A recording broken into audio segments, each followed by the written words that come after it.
Olá, como vão vocês? Tudo bem? Estamos aqui hoje para dar continuidade à nossa aula de História. Estávamos falando na aula passada sobre Revolução Inglesa e vamos continuar falando sobre Revolução Inglesa porque nós começamos a falar sobre os acontecimentos que levaram a Inglaterra a entrar nesse processo e paramos ali justamente em 1640, que é quando a Guerra Civil começa a se formar. As palavras às vezes não voadas, mas a gente vai seguindo aqui. O que é que nós já vimos, né? Nós vimos como a dinastia Stuart, né, estava se comportando, principalmente ali, estamos falando agora do reinado de Carlos I, né? Dissolvia, reintegrava o parlamento, e isso provocou uma cisão dentro da sociedade. Então, até onde nós já acompanhamos aqui, nós vimos que, de um lado, nós temos Carlos I, o rei, né, e seu exército aí apoiado principalmente pelos senhores feudais, e do outro lado nós temos o parlamento e seu exército formado pela gentry, né, a nobreza rural, e com um novo grupo, né, social que surgiu aí, que eram os cabeças redondas, que eram chamados assim porque eles não usavam aquelas perucas estranhas que os ingleses usavam. Inclusive meu cabelo tá da cor daquelas perucas. Então, vamos continuar. A partir de onde nós já acompanhamos, né, estamos falando ali 1640, 1641, um outro acontecimento, um outro aspecto muito importante de se observar no governo de Carlos I.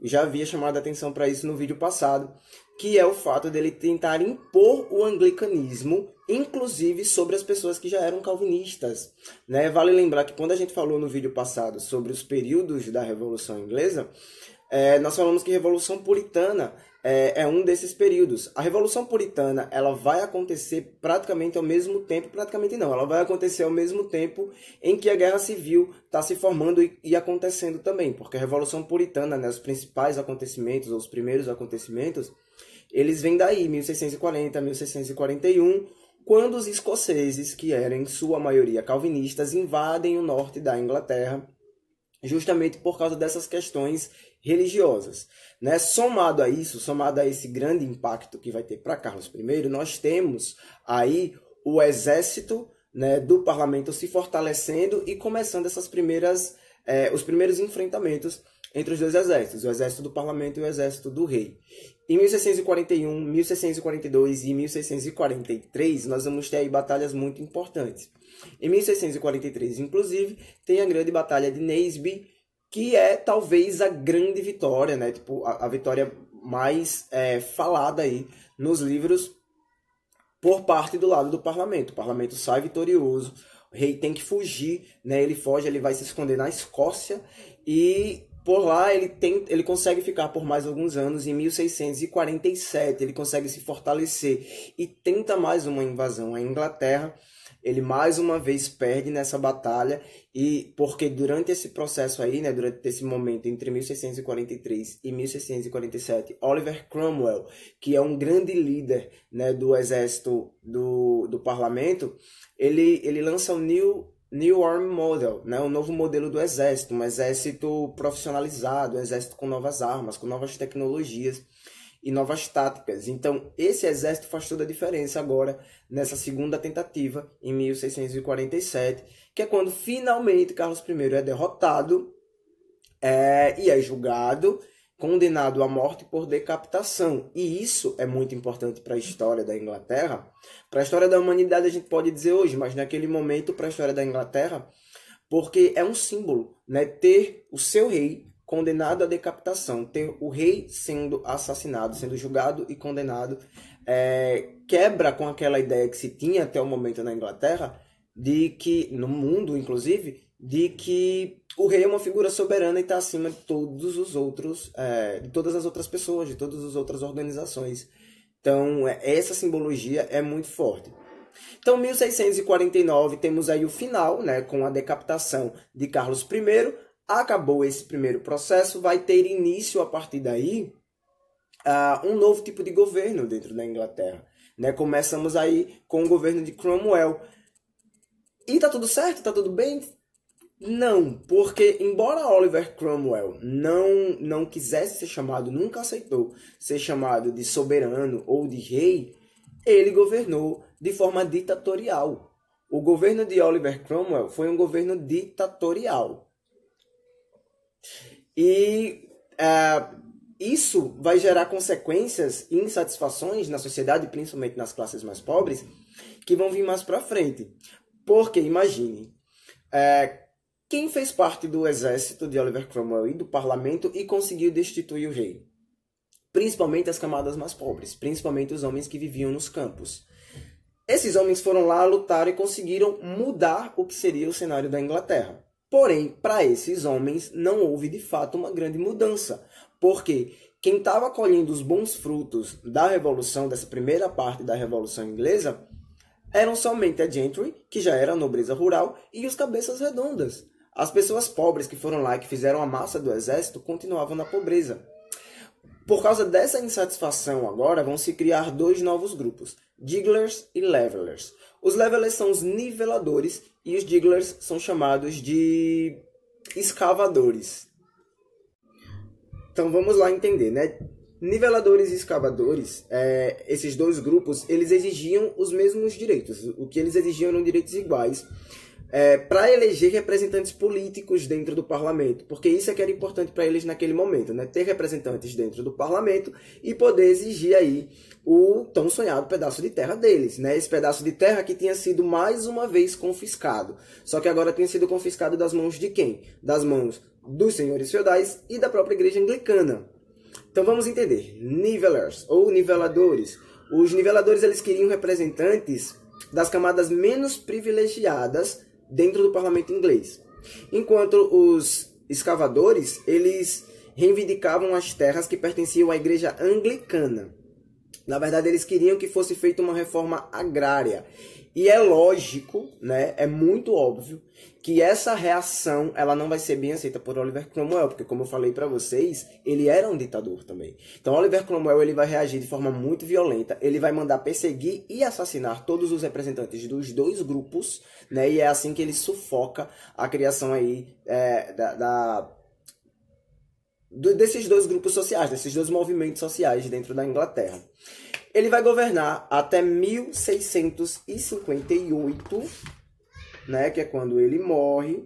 1658, isso está certo. Que é quando ele morre. E quem assume o poder, né, depois de Oliver Cromwell, a gente não pode falar trono nesse momento, porque ele não se considerava um rei, ele não se considerava um soberano. Mas quem assume o poder da Inglaterra é seu filho, né, Richard Cromwell. Porém, o próprio parlamento ele se organiza para destituir Richard Cromwell. Por quê? O que ele estava tentando fazer era governar como o pai. Porém, ele não tinha força, ele não tinha o tato e ele não inspirava o medo que Oliver Cromwell inspirava. Então, para o próprio parlamento se tornou, e pelas tensões sociais que existiam, e ele não conseguia dar conta disso, para o próprio parlamento se tornou insustentável manter a linhagem aí dos Cromwell no trono. Mas esse ainda não é o fim da história. Com a morte de Cromwell em 1658 e a deposição de seu filho Richard Cromwell em 1659, surgia aí o medo por parte do parlamento de que as tensões e as insatisfações dentro da Inglaterra se tornassem cada vez maiores. E aí eles pensaram que uma forma de tentar sufocar essas insatisfações, de tentar conter a população, era trazer de volta ao poder de um monarca, ao poder absoluto. Sim, depois de tudo isso, vamos trazer de volta o poder absoluto.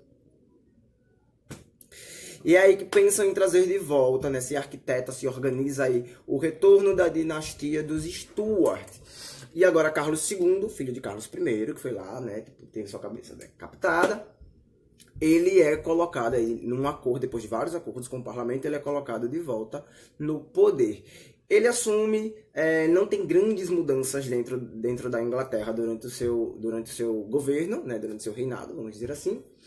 Porém, ele morre e quem assume o poder é o seu irmão. Em 1685, quem assume o poder, deixa eu não me deixar errar, 1685, estou correto? Quem assume é seu irmão Jaime II. E esse sim começa a tentar trazer de volta, primeiro, uma imposição religiosa, né, mais uma vez, dentro da Inglaterra, e segundo, ele tenta mais uma vez governar sem o parlamento, ele tenta dissolver o parlamento, sempre a dinastia Stuart tentando dissolver aí o parlamento e sempre batendo de frente com o parlamento.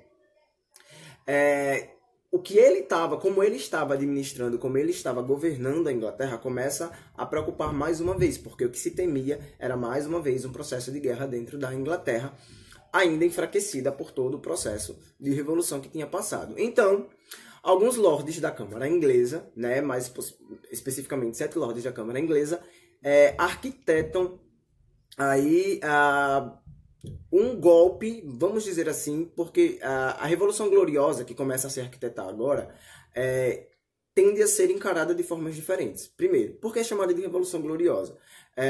O rei é deposto e um outro rei assume sem precisar derramar sangue. Então, praticamente não houve batalha. Por isso ela é chamada de gloriosa. Porém, para alguns pesquisadores, para alguns historiadores, como não houve batalha, também não é guerra, né? É apenas um golpe de Estado. Vamos entender aí. 7 lordes, usando o pressuposto, né, de barrar essa possibilidade aí de conflito dentro da Inglaterra, eles apoiam agora, né, que Guilherme de Orange, né, o príncipe de Orange, Guilherme II, príncipe de Orange, ele tente dar um golpe e tomar o trono. Mas aí vocês podem me perguntar, como é que uma pessoa que é príncipe de outro lugar pode ter direito a dar um golpe e tomar o trono de Jaime II, que já está ali? Guilherme de Orange era casado com Maria Stuart, filha do rei que tinha falecido, né, irmão de Jaime, Carlos II. Maria, filha de Carlos II, casou com o príncipe Guilherme e agora, né, ela teria direito, ela teria aí direção na sucessão do trono. Por conta disso ele vem, tenta dar o golpe dá certo e assim nós temos a Revolução Gloriosa concretizada e finalizamos aí todo o processo de Revolução Inglesa. É bem longo, mas é isso aí. Certo? Segue a atividade para vocês. Vou deixar aqui na descrição do link. E tchau. Até a próxima aula.